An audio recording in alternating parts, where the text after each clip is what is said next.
নানা কর্মসূচির মধ্য দিয়ে যশোরের শার্শায় প্রথমবারের মতো পালিত হলো যশোর মুক্ত দিবস।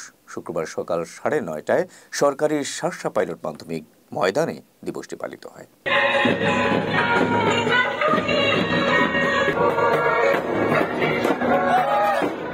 জাতীয় সঙ্গীতের মাধ্যমে দিবসটির কর্মসূচি শুরুর পর একটি র্যালি বের করা হয়। উপজেলা প্রশাসনের আয়োজনে সকাল 10টায় র্যালিটি যশোর বেনাপোল মহাসড়ক প্রদক্ষিণ শেষে উপজেলা চত্বরে গিয়ে শেষ হয়।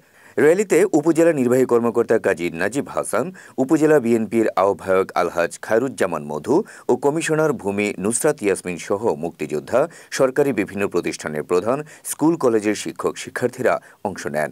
এছাড়া দিবসটি উপলক্ষে বিভিন্ন সংগঠন আলোচনা সভার আয়োজন করে।